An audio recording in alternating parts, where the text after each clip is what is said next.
नमस्कार, सिटी तहल का फटाफट में एक बार फिर से आपका स्वागत है। मैं आपके साथ वंदना कादियान। आइए नजर डाल लेते हैं आज की कुछ मुख्य हेडलाइंस पर। सामान्य मरीजों के लिए नागरिक अस्पताल में जल्द हो सकती है ओपीडी शुरू, सिविल सर्जन ने दी जानकारी। Civil surgeon doctor Santlal Verma ने दी जानकारी। कोरोना वायरस संबंधित 302 लिए गए सैंपल, 283 की report negative. DC Hema Sharma की आमजन से अपील, आरोग्य सेतु ऐप को मोबाइल में जरूर करें डाउनलोड। पानीपत के सीएमओ संतलाल वर्मा ने किया बड़ा खुलासा, कोरोना वायरस के सिम्टम्स ना होने के बावजूद युवक मिला कोरोना पॉजिटिव। पानीपत पुलिस अधीक्षक मनीषा चौधरी ने शहर का किया दौरा, लॉकडाउन की स्थिति का लिया जायजा।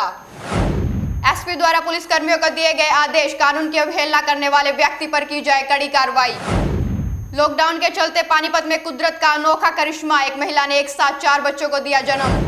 पानीपत के मल्होत्रा हॉस्पिटल में हुई महिला की डिलीवरी, 3 लड़के व 1 लड़की को दिया एक साथ जन्म। लॉकडाउन बढ़ने के साथ फिर बड़ी प्रवासी मजदूरों की चिंता है, फिर पलायन को मजबूर, खाद्य सामग्री ना मिलने का बताया जा रहा कारण। पुलिस कर्मियों द्वारा 19 व्यक्तियों को रोककर कराई गई इनकी स्क्रीनिंग, जांच के बाद भेजा गया अस्थायी शेल्टर होम।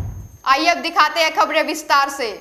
किसान की गेहूं की कटाई जो है शुरू हो चुकी है, लेकिन खरीद 20 तारीख को होनी है, जिसको लेकर आज हमारे साथ सेक्रेटरी ओम प्रकाश जागलान जी हमारे साथ हैं, मार्केट कमेटी के सेक्रेटरी हैं, और उनसे जायजा पूछेंगे कि किस तरह से व्यवस्था की गई है और गेहूं की कटाई को लेकर किस तरह से यहाँ व्यवस्था को लेकर यहाँ उसको गाइडलाइन तैयार की गई हैं, खरीद केंद्र कितने बढ़ाए गए हैं। सर, तो जो मार्केट कमेटी द्वारा अब किसानों की जो फसल है कटाई शुरू हो चुकी है और मंडी में आने को तैयार है, तो उसको लेकर के क्या व्यवस्थाएँ हैं गेहूँ की? पानीपत मार्केट कमेटी के अंडर 3 एग्जिस्टिंग हमारे स्टेशन हैं जहाँ खरीद होती है। 3 परचेज सेंटर हैं, कहने का नई अनाज मंडी, बाबरपुर अनाज मंडी और परचेज सेंटर बबैल। इसके साथ में 3 एडिशनल इनके साथ में जोड़े गए हैं। एक तो नई अनाज मंडी के साथ ही न्यू वेजिटेबल मार्केट है, उसको हम अगर कोई स्पेस की ज़रूरत पड़ी प्रयोग मिला है उसको यूज़ कर सकते हैं। दूसरा वूल मंडी है, ऊन मंडी हमारे साथ में उसको कर सकते हैं। एक तो एडिशनल ये जोड़ा है। दूसरा परचेज सेंटर जो हमारा बबैल में है, उसके साथ में बबैल गांव में ही एक खेल प्रांगण है, स्टेडियम है, जिसको हम अगर ज़रूरत पड़ी तो उसको यूज़ करेंगे। उसको शायद हम यूज़ करना ही पड़ेगा क्योंकि वहाँ परचेज सेंटर पे थोड़ी जगह कम है। तीसरा, हमने एक इंडस्ट्रियल बाबरपुर अनाज मंडी है, जो बाबरपुर अनाज मंडी से लगभग 8-9 किलोमीटर दूर रिफाइनरी रोड पे रजापुर गांव में HSIDC का इंडस्ट्रियल एरिया है, वो लगभग 100 एकड़ जगह है। उसको हमने इमरजेंसी के लिए, अगर बाय चांस किसी मंडी में जगह कम पड़ जाती है या कोई भगवान ना करे कोई ऐसी बात हो जाए, कोई मंडी क्लोज करनी पड़ जाए किसी कारणवश, जैसे कोरोना का चल रहा है, तो उस स्थिति में हम उस 100 एकड़ ज़मीन को भी यूज़ करेंगे। तो व्यवस्था जैसे कि कोरोना संक्रमण का जो लगातार केस बढ़ते जा रहे हैं, ऐसे में किसान और बाहर से जो मजदूर आएगा या उनको लेकर के क्या व्यवस्था है, उनको सैनिटाइज, मास्क, इस तरह की क्या तैयारी की गई है? अनाज मंडी के अंदर जितने भी किसान हैं, जितनी भी हमारी लेबर है, सबको हाथों को सैनिटाइज करने के लिए सैनिटाइज़र बांट रहे हैं और मुंह पे लगाने के लिए मास्क बांट रहे हैं उनको। मंडी को हम 2 बार पहले सैनिटाइज करवा चुके हैं और आज भी हमारी मंडी का सैनिटाइजेशन चल रहा है, पूरी मंडी का सैनिटाइजेशन। और इसके लिए हम लोगों ने जो मंडी के फड़ हैं, प्लेटफार्म्स हैं, उन पे हमने मार्किंग की है ताकि सोशल डिस्टेंसिंग मेंटेन की जा सके। डेयरियाँ ताकि उस मार्किंग के बीच में डेयरियाँ पड़े और डेयरियों के बीच में गैप रहे। और साथ के साथ हमने PA सिस्टम का इंतज़ाम किया है, जो बीच बीच में अनाउंस करके लेबर को ताकि सावधान करते रहें कि भाई इकट्ठे एक जगह में तो सोशल डिस्टेंस मेंटेन रखो। और हमारा जो कर्मचारी हैं जिनकी ड्यूटी लगी हुई है, वो भी इस बात का पूरा ध्यान रखेंगे। और दूसरी चीज़, अब गेहूं की फसल को लेकर के जो किसान वहां पर आएंगे और उनको लेकर के क्या व्यवस्था की गई है? जैसे कि बबैल खरीद केंद्र है, वहां पर अक्सर वहां पर बुरा हाल होता है, उसको लेकर के क्या साफ़ सफाई को लेकर? बबैल खरीद केंद्र पर पूरी सफाई करवाई जा चुकी है। वहाँ पे बिजली व्यवस्था के लिए हम लोगों ने लाइटें वगैरह, पोल वगैरह का इंतज़ाम करके रखा हुआ है। उसका कनेक्शन के टेम्परेरी कनेक्शन बिजली का होता है, उसके लिए हम बिजली बोर्ड से बात हो चुकी है।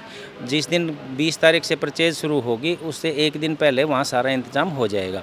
अभी लाइटिंग वगैरह शुरू में पहले इसलिए नहीं कर सकते क्योंकि वहाँ चोरी वगैरह का डर रहता है और वहाँ अभी कुछ है नहीं, खाली पड़े मैदान है उसमें, इस वजह से। पानी के लिए हम लोग वहाँ पर मटके रखवाते हैं। मटकों को भरने के लिए हम पानी का टैंकर लगाते हैं जो बीच बीच में मटकों को भरता रहता है। और ज़रूरत पड़ने पर एक प्याऊमैन का भी इंतज़ाम कर देते हैं ताकि बीच बीच में जाके लेबर को और आढ़तियों को वो पानी पिलाता रहे। सरकार द्वारा निर्देश दिए गए थे कि जो लेट अगले महीने में लेकर के आएंगे या उससे पीछे लेकर के आएंगे तो उनको पैसा बढ़ा करके दिया जाएगा। तो इस तरह के जो निर्देश थे क्या वापस ले लिए गए हैं, अभी भी आपके पास आए? नहीं, ऐसा हमारे संज्ञान में कुछ नहीं है, ना हमारा ऑफिशियली हमें कोई पत्राचार ऐसे हुआ है। ये सुनने में आया था जैसे न्यूज़पेपर्स वगैरह में कि ऐसा ऐसा एक प्रपोजल शायद हमारे एग्रीकल्चर मिनिस्ट्री की तरफ से या था सरकार को, बट उसका अभी कोई डिसीजन नहीं हुआ है हमारे नॉलेज में, मतलब कुछ भी नहीं है ऐसा अभी तक। आड़तियों का आरोप है कि लगातार जो है गाइडलाइन बदली जा रही है, सरकार जो है इसको पीछे खींच रही है, क्योंकि कांटे पर तुलकर किसान की यहाँ पर फसल आएगी तो उसको उतना ही वेट होना चाहिए। ऐसी कोई व्यवस्था हो नहीं सकती, लेकिन ऐसा कहा गया है। क्या आपके पास है इस बारे में जानकारी? ऐसा एक प्रावधान किया गया है, वो भी सोशल डिस्टेंसिंग मेंटेन करने के लिए, जमींदारों को कम से कम दिक्कत हो उसके लिए, ताकि जमींदार अपने धर्म कांटे पे जो हमारे गेट पे लगे हुए हैं उस पर वेट करवा के और डेयरी को उतार के ताकि वो अपने घर जा सके और उसको अपना वेट का पता चल जाए। तो एक प्रावधान किया गया है इस तरह का, लेकिन अभी वो तो अगर मान ले हम लोगों ने एक प्लानिंग ऐसे की है, जैसे मान ले डेली हम 100 जमींदार से ज़्यादा नहीं बुलाएंगे, 50 मॉर्निंग शिफ्ट में और 50 आफ्टरनून में, तो उसमें हमें उस तरह की ज़रूरत भी नहीं पड़ेगी, क्योंकि 50 डेयरियाँ आएंगी तो इतनी लेबर तो हमारे मंडी में मौजूद है कि वो 50 डेयरियों की तुलाई सफाई सब कुछ कर लेगी दोपहर तक, और 50 की आफ्टरनून में हो जाएगी। और अगर हमारे पास स्पेस रहा और वो रहा तो हम और 10 डेयरियाँ और भी अलाउ कर सकते हैं, ताकि सीज़न जल्दी से जल्दी पूरा किया जाए। आखिरी सवाल, जो लेबर है इसको ढुलाई के लिए या लदाई के लिए अब की बार कोरोना के चलते लेबर नहीं आ पा रही है, फंसी है लॉकडाउन में, तो इस व्यवस्था को कैसे किया जाएगा ताकि स्पेस भी लगातार बना रहे, उठान भी जल्दी रहे? स्पेस तो जैसे मैंने पहले बताया आपको, स्पेस के लिए तो हमने डेयरियों डालने के लिए मार्किंग करवा रखी है। रही बात लेबर की, लेबर पानीपत में जितने भी आड़तीज़ हैं उनको हमने सुझाव दिया था और उन्होंने मान भी लिया था। वो लोग जितनी अपनी पानीपत में इंडस्ट्रियल एरिया है, फैक्ट्रियां हैं, फैक्ट्रियों में लेबर है जो वो खाली है क्योंकि फैक्ट्रियां बंद पड़ी हैं, तो वहाँ से ये लोग अपनी लेबर वहाँ से आ रही है इनके पास में, ये वहाँ से अरेंज कर रहे हैं। तो लेबर की अभी ऐसा कुछ नहीं है, मंडी के एसोसिएशन ने भी, आड़तियान ने, सभी ने एश्योर किया है कि लेबर की कोई दिक्कत नहीं आएगी। तो ये थे मार्केट कमेटी के सेक्रेटरी ओम प्रकाश जागलान, जिन्होंने कहा कि किसी प्रकार की कोई अव्यवस्था न हो उसको लेकर हम अलर्ट हैं और तमाम जो खरीद केंद्र हैं उन पर जायज़ा लेकर, क्योंकि साफ़ सफाई व जो मूलभूत सुविधाएं हैं वहाँ पर ठीक करा दी गई है, जिसको लेकर हम काफ़ी अलर्ट हैं और किसान की एक एक दाने को ख़रीदा जाएगा, ऐसी व्यवस्था और दावा उन्होंने किया है। लगातार ऐसी तमाम खबरें हम आपको बताएंगे, बने रहिए सिटी तहलका के साथ। सहयोगी धर्मवीर सहरावत के साथ जितेंद्र अहलावत, सिटी तहलका, पानीपत। हरियाणा के जिले पानीपत में कुदरत का अनोखा करिश्मा देखने को मिला। यहाँ एक निजी अस्पताल में एक महिला ने 4 बच्चों को जन्म दिया है। इन बच्चों में 3 लड़के व 1 लड़की है। मां का नाम काजल है, जिसकी डिलीवरी पानीपत के मल्होत्रा हॉस्पिटल में हुई। सच ही कहा गया है कि ऊपर वाले की लीला अपरंपार होती है। एक तरफ जहां पूरी दुनिया में कोरोना जैसी महामारी ने कोहराम मचा रखा है, वहीं इस बीच महिला का 4 बच्चों को जन्म देने वाली इस खबर ने सबको हैरानी में डाल दिया है। लेकिन माँ व बच्चों की हालत अभी गंभीर है और चारों बच्चों को कम से कम 1 माह तक नर्सरी में रखा जाएगा। वहीं डॉक्टर पुनीत मल्होत्रा ने बताया कि गर्भवती मां को उनके अस्पताल में भर्ती कराया गया था। उनका प्रयास था कि मां काजल की डिलीवरी सामान्य हो। हाँ जी, ये तो काफ़ी अभूतपूर्व घटना है, क्योंकि नॉर्मली 1 बच्चा या 2 बच्चे तो हमने सुने हैं, 4 बच्चे तो बहुत ही रेयर घटना होती है, लेकिन चारों बच्चे सुरक्षित हैं। और ये लेडी हमारे पास 2 दिन पहले आई थी, काजल नाम है इनका, हस्बैंड का नाम अरविंद। तो इनका जो है अभी प्रॉब्लम चल रही थी काफ़ी, तो उनको हमें एडमिट करना पड़ा क्योंकि पेट में बहुत दर्द था। तो उसके बाद आज रिस्क भी था सर्जरी में, क्योंकि उनको कुछ इको वगैरह करवाया हमने, वो उसमें कुछ प्रॉब्लम पाई गई थी। तो एनेस्थेटिस्ट के कहने पर हमने ऑपरेट करके फिर उसको बच्चे सुरक्षित हैं पूरी तरह से। 4 बच्चे हुए हैं, तो उनमें 3 तो लड़के हैं और 1 बिटिया है, और उनका वज़न 2 का 800 ग्राम है और 1 का 1000 ग्राम है और दूसरे का भी 1000 ग्राम है। तो इस तरह से 2 1000 ग्राम के और 2 800 ग्राम के बच्चे हैं। नर्सरी में हैं अभी, NICU में जी। मेरे साथ तो हमारे यहाँ तो पहली बार हो रहा है, once in a lifetime. 4 बच्चे तो मैंने खुद ही कभी नहीं देखे। 3 तो हुए थे हमारे यहाँ, वो अराउंड 3-4 साल पहले हुए थे, बट 4 बच्चे, और भगवान करे अब ये बच्चे ठीक रहें और नर्सरी में सब ठीक होके जाएं यहाँ से। लेकिन काफी प्रयास के बाद भी काजल की हालत सामान्य नहीं हुई। उन्होंने बताया कि काजल व बच्चों की हालत को ध्यान में रखकर अनुभवी डॉक्टरों से विचार विमर्श के बाद ही काजल की सर्जरी कर चारों बच्चों को जन्म दिलवाया गया। वहीं अब धीरे धीरे समय बीतने के बाद मां और बच्चों की हालत में सुधार देखने को मिल रहा है। ब्यूरो रिपोर्ट, सिटी तहलका। सिविल अस्पताल स्थित कोरोना ओपीडी में लोग जांच कराने पहुंचे। विभाग ने 10 लोगों के स्वाब सैंपल लैब में भेजे हैं। अभी तक 5 पॉजिटिव, 283 लोगों की रिपोर्ट नेगेटिव मिल चुकी है। पॉजिटिव केसों में 4 स्वस्थ है, घरों में क्वारंटीन है।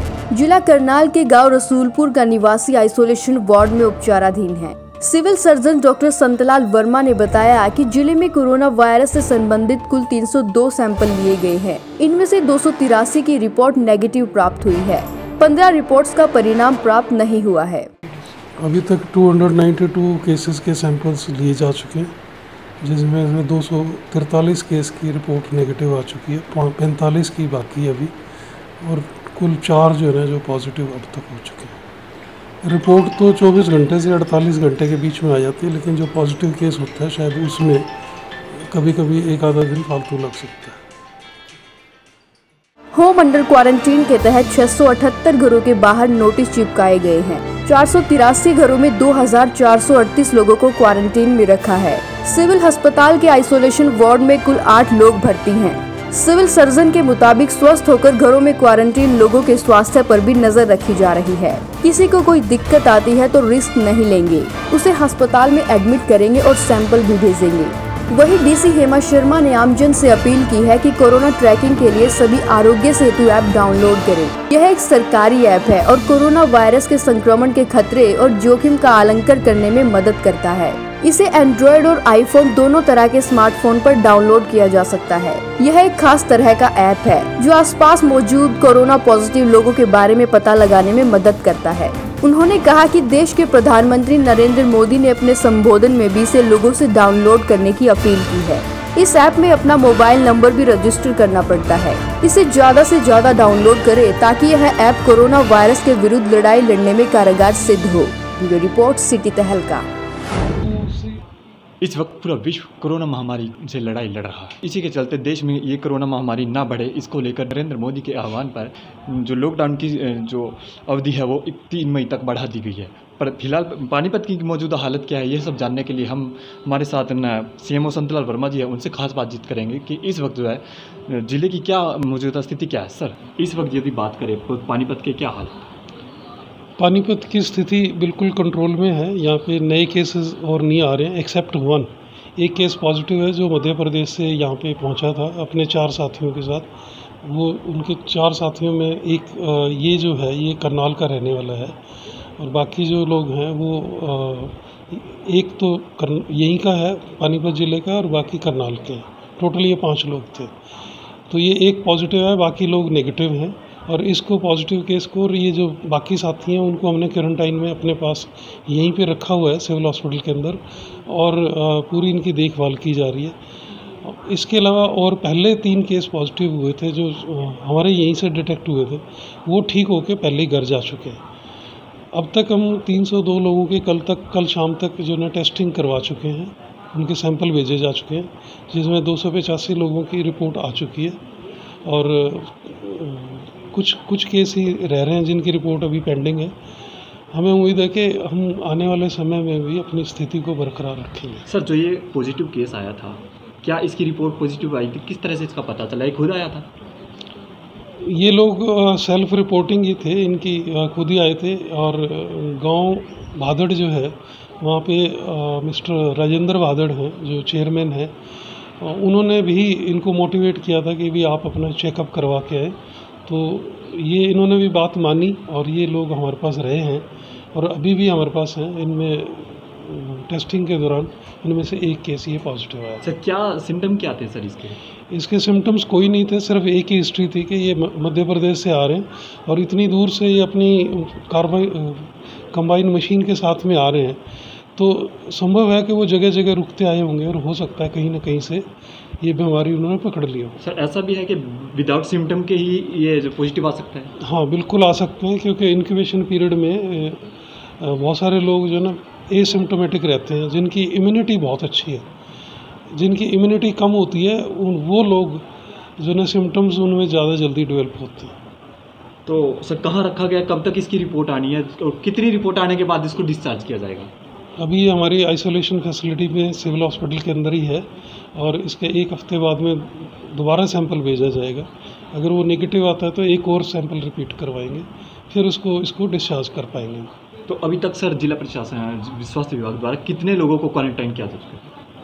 हमने काफ़ी लोगों को क्वारंटाइन किया है। अगर एग्जैक्ट नंबर चाहें तो मैं बता सकता हूँ आपको। जो अभी तक हमारे पास फैसिलिटी क्वारंटाइन पे 195 लोगों को किया गया है और जो होम क्वारंटाइन किए गए अभी तक वो 2265 लोग हैं। सर कोरोना के अलावा और अन्य बीमारियों का इलाज के लिए जैसे यहाँ पर लगभग सारी सुविधाएं नहीं दी पा रही, तो वो ऐसे में वो कहाँ जाएं अन्य जो बीमारियों के? सरकार ने कई तरह की सुविधाएं शुरू की हैं। अब जो है ना कुछ तो स्पेशल ओपीडी चलाई गई हैं, मेडिसिन ओपीडी है, बच्चों की ओपीडी है और गायनी से रिलेटेड केसेस की ओपीडी है।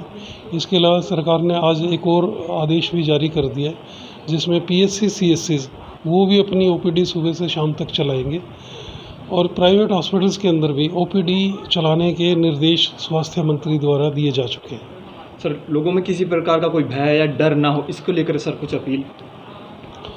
हम ये चाहेंगे कि जो सरकार द्वारा हमारे प्रधानमंत्री जी द्वारा जो निर्देश दिए गए हैं उनका पूरी तरह से पालना करें, जैसे कि सोशल डिस्टेंसिंग है, हैंड वॉशिंग है, खाना पीना अपना ठीक रखें, अपना पूरा आराम भी करें और इधर उधर ज़्यादा ना जाएं। आवश्यक कार्य है तभी बाहर निकलें, अदरवाइज अपने घर में। सावधान पानीपत, आपके आसपास हो सकता है कोरोना का संक्रमित।